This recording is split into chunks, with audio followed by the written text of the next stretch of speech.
To continue the video, I told that I have the data ingestion pipeline, data preprocessing, feature engineering, model building, and model evaluation. Okay, so I'll first run data ingestion. So it is in src.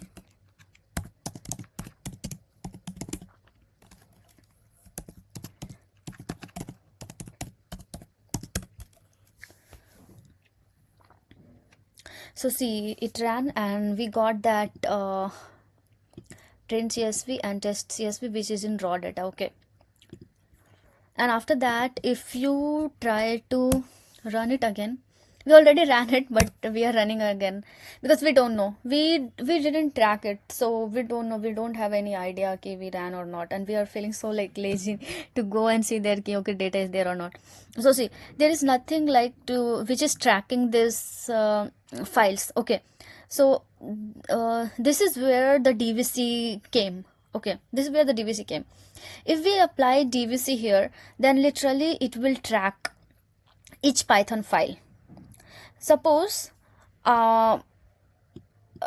here in data ingestion we ran it first. Okay, and after that we didn't modified it, it is unmodified python file. Okay, and again we ran it and it ran because we are not tracking it. But if we modify it, then it should run, then it is fine. But without modifying, why we are running it, why it is able to run it? Okay, so there should be some tracking algorithm which could do that. Okay, so dvc is one of the open source, like you can say, model which literally uh, track the files. Okay, so we initiated. So since I told you dvc is made on the top of git, so we have to initialize the git first.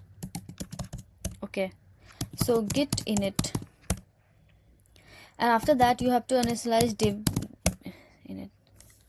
Okay, already it has been used because earlier I did, so you have to initialize forcefully. Okay, so you have initialized the dvc. Now see here,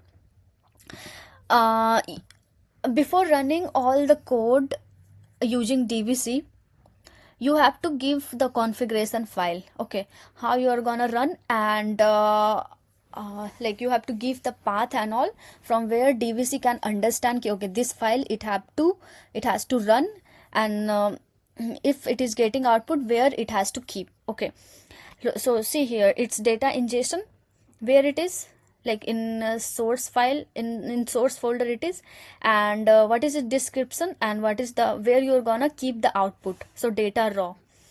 And after that, for data pre-processing also, so here you can see in description we gave data and raw. Okay, because you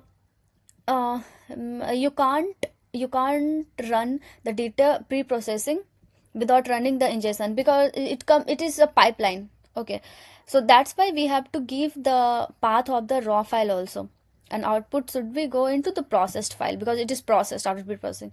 Feature engineering also, you have to give the command description and output, and model building also you have to give where you want to keep your output, like model pickle and in what format. Okay, and after that, model evaluation. So I hope you guys understand.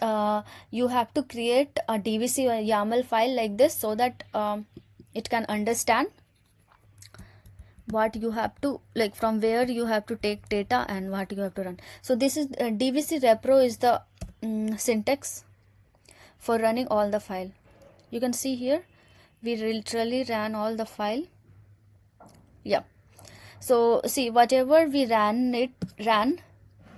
it is run by dvc.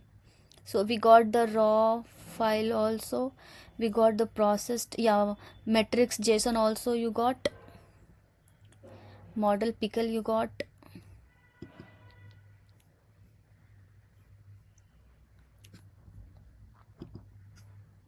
yeah, model pickle you got, and after that model, yeah.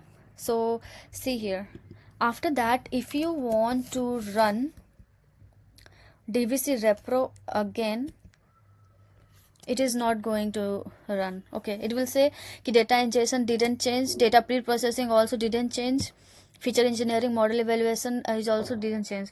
So data and pipelines are up to date, so it is not going to run this model. So this is how dvc work. So this is the small